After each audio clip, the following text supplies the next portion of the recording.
Sa technical na pananaw, tiyak na handa na siya. Palagi silang nasa estado ng kahandaan sa labanan. Ito ang una at ang pangalawa at ito rin.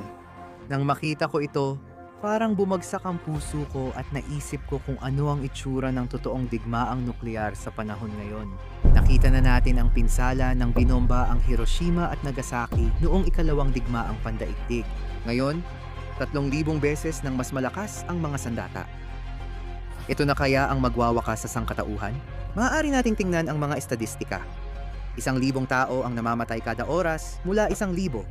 939 hanggang 1,000. 945. Ayon sa estadistika, ito na ang pinakamapayapang panahon sa kasaysayan ng sangkatauhan. At gayon pa man, may bumabalot na takot sa ating isipan mula pa noong 1,945 dahil sa banta ng digmaang nuklear.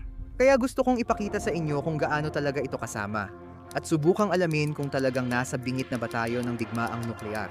Para masagot ang tanong, kinailangan kong maglakbay ng kalahati ng mundo kung saan nagsimula ang kwento. Kung saan unang ginamit ang sandatang nuklear laban sa mga tao, Hiroshima, Hapon.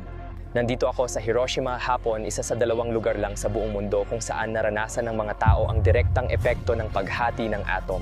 Ngayon habang nandito ako, naisip ko, kung ganito kalala ang pinsalang dulot ng bombang hinulog 80 taon na ang nakalipas, paano pa kaya kung nuclear na bomba ang ibagsak ngayon?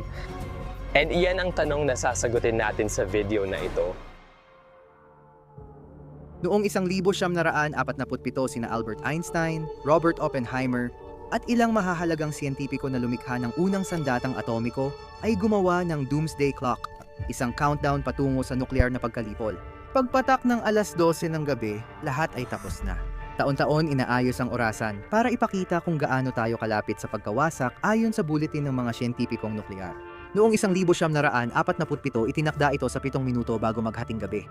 Habang lumalala ang arms race, patuloy na nagdadagdag ng mga nuclear ang United States at Russia. Palapit tayo ng palapit sa hating gabi. Noong 1963, humupa ang tensyon at may mga kasunduang nilagdaan para pigilan ang pagsubok. Gumaganda na ang lahat 12 minuto bago maghating gabi. Pero habang tumatagal, lalong lumalala ang mga bagay.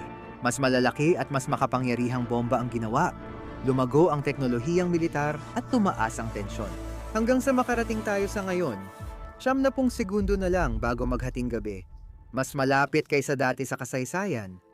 Mas malapit pa kaysa noong kasagsagan ng Cold War. Sa unang beses sa mga dekada, muling binanggit ng mga leader ng mundo ang banta ng nuklear. Hindi na nakapagtataka kung bakit maraming tao ang naniniwalang nasa bingit tayo ng digmaang nuklear. Tulad ng tiyak na nakita mo sa Oppenheimer, napakalupit ng epekto ng isang atomic bomb. Pero ang mga bombang ginamit ng United States sa Japan ay wala kumpara sa mga thermonuclear na sandata na ginagamit ngayon. Ang pinagkaiba ng dalawa ay ang pinagmulan ng enerhiya para sa pagsabog. Gumagana ang mga atomic bomb sa pamamagitan ng paghahati ng mas mabigat na atomo sa mas maliliit na atomic nuclei. Nagpapakawala ito ng napakalaking enerhiya. Ang thermonuclear na sandata ay gumagana sa pagsasanib ng 2 magaan na atomic nuclei para maging mas mabigat. Ganito nagpapalabas ng enerhiya ang araw. Sa madaling salita, ginagamit mo ang lakas ng mga bituin para gumawa ng sandata. Isang inhinyero ng sandatang nuklear mula sa Los Alamos na tumulong sa unang atomic bomb ay nagsabing, ang mga orihinal na atomic bomb ay parang proyektong pang-agham sa paaralan kumpara sa mga hydrogen bomb ngayon. Ang SAR bomber, ang pinakamalaking sandatang thermonuclear na pinasabog kailanman, ay 3,000 beses na mas malakas kaysa sa sandatang atomikong ibinagsak sa Hiroshima. Ibinagsak ang SAR bomber noong 1961. Ngayon, mas advanced at makapangyarihan ang mga sandata. Pero paano tayo nakarating dito?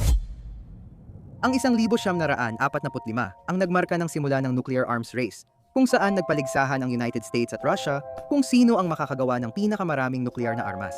Di naglaon, sumali rin ang Britanya, Pransya, China, Israel, at sandaling panahon ang Timog Aprika. Ito ay umabot sa rurok noong 1986 kung kailan ang mga bansang may nuklear ay nasa kanilang pinakamalakas. Mayroong mahigit 70,000 na mga sandatang nuklear sa mundo. 23,000 sa Estados Unidos, 40,000 sa Rusya, at ilang daan sa pagitan ng iba pang mga bansa. Habang may kasunduang nilagdaan, bumaba ang bilang ng sandatang nuklear sa pagdaan ng panahon, hanggang sa makarating tayo sa kasalukuyan. Ang Estados Unidos ay may 3,708 na sandatang nuklear. Ang Rusya ay may 4,489. Britanya ay may 225. Pransya, 200 at 90 Israel. 90 Pakistan, 170 India. 164.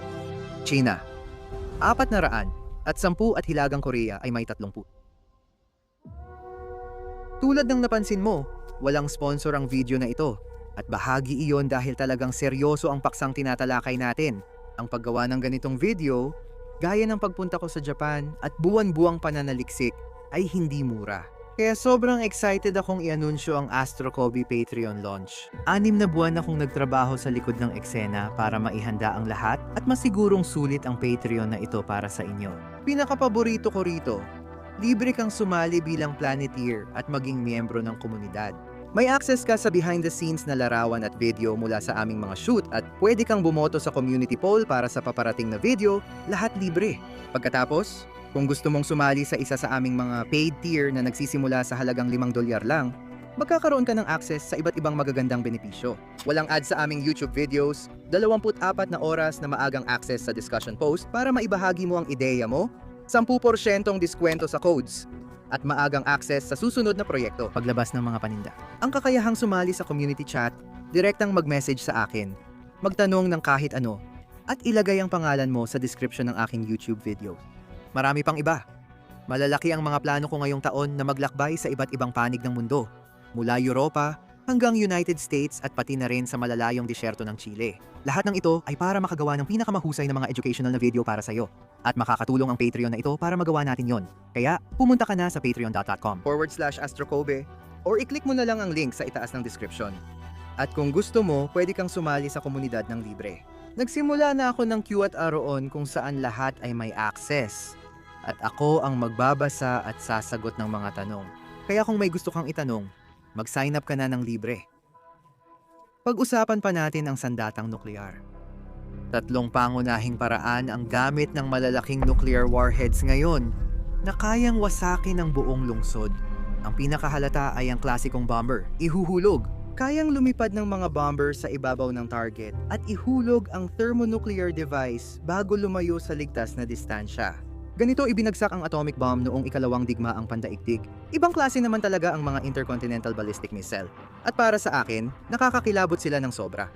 Ito ang mga intercontinental ballistic missile na may saklaw na higit sa 5,500 kilometro. Ilulunsad sila mula sa silo at lilipad sa karagatan papuntang ibang kontinente bago tamaan ang target. Lahat ng iyan ay nangyayari mula sa pagpindot ng isang button hanggang sa pagsabog sa loob ng 30 minuto. Sa totoo, hindi lang isa ang kayang dalhin nitong mga warhead. Karamihan sa mga ito ay may maraming nuklear na bomba, kaya kayang maglunsad ng misil, paliparin sa kabilang dagat, at tamaan ng iba't ibang lugar. Panghuli, meron tayong SLBMs. Ito ang mga misil na kayang magdala ng nuklear mula sa mga submarino. Inilulunsad ang mga ito mula sa silo ng nuklear na submarino. Lumilipad sila mula karagatan sa kalawakan, ginagabayan ng bituin, tapos bumabalik sa mundo bago sumabog. Maaari nilang tamaan ang kanilang target sa loob ng 10 minuto. Isipin mo yon. Hindi na maaaring bawiin ang intercontinental ballistic missile at submarine-launched ballistic missile kapag nailunsad na.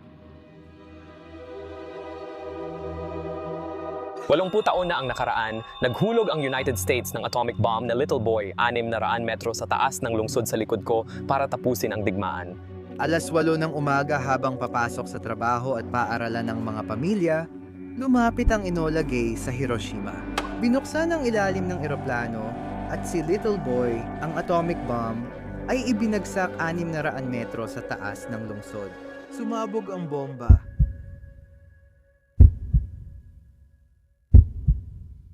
Sa isang iglap, sumiklab ang fireball na mas mainit kaysa ibabaw ng araw. 70,000 na lalaki, babae at bata ang agad na namatay. Isipin mo yon, 70,000 tao ang tuluyang nabura sa mundo sa loob ng wala pang isang segundo. Karamihan sa lungsod ay gawa sa kahoy. Tuluyang nawasak ito ng napakalaking sunog na sumunod. Halos lahat ng gusali ay nawasak. Ang Peace Dome lang ang natira.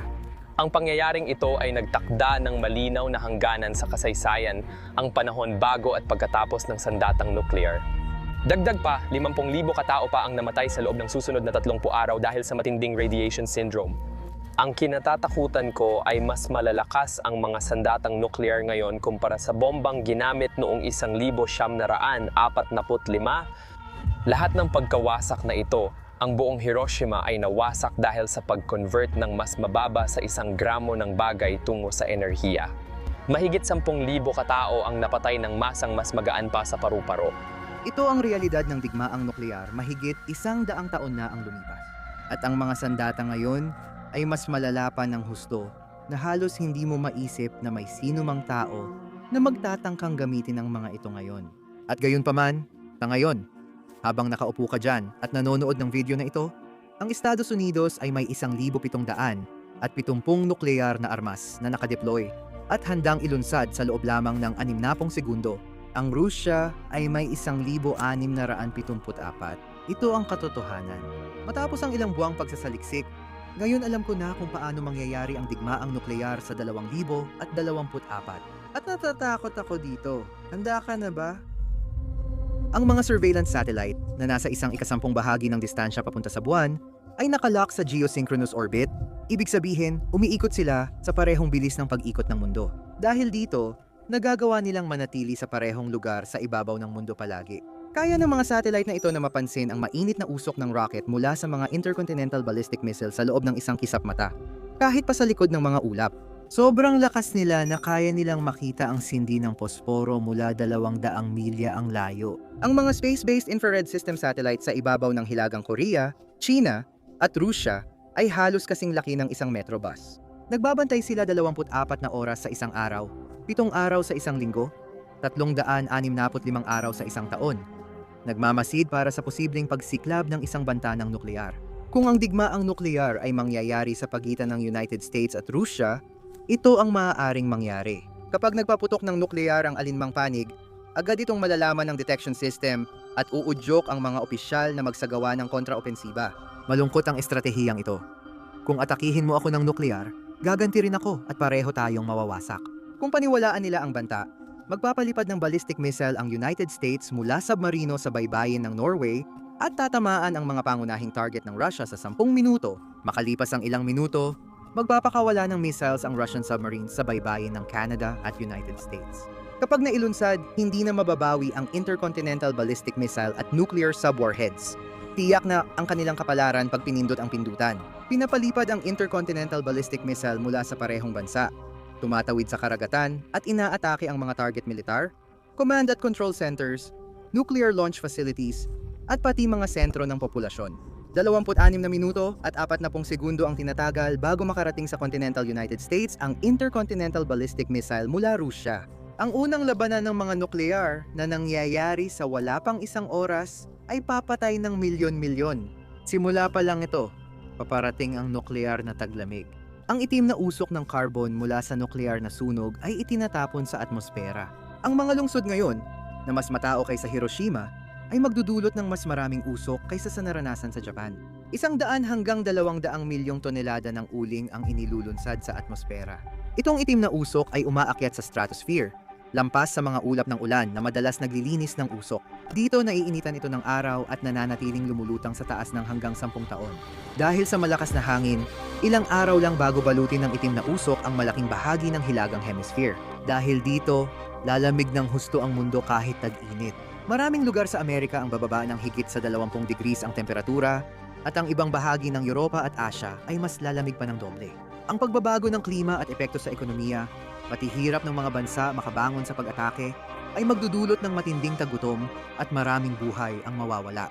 Mahigit 5 bilyong tao sa mundo ang mamamatay sa gutom, 79% ng lahat ng nasa United States, Europa, Rusya at China ang mawawala. Ito ay isang haka-hakang modelo. Maaring mas mabuti o mas masama pa ito.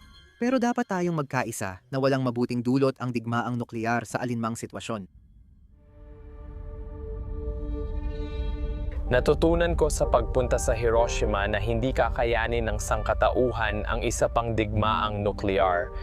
Hindi maisip ang tindi ng pagkawasak at pinsalang naranasan dito. Lumaki ang arsenal ng nuclear ng sangkatauhan kaya baka lampas na tayo sa puntong walang balikan. Isang nuclear na bomba lang maaring magsimula ng sunod-sunod na pangyayaring magwawakas sa kwento ng sangkatauhan. At iyan ang hinaharap na ayokong makita. Kung may matutunan ka sa video na ito, sana iyon na iyon. Kung ito ang armas ng ating mga pinuno sa ikatlong digmaang pandaigdig, baka hindi na umabot ang sangkatauhan para makita ang ikaapat na digmaang pandaigdig.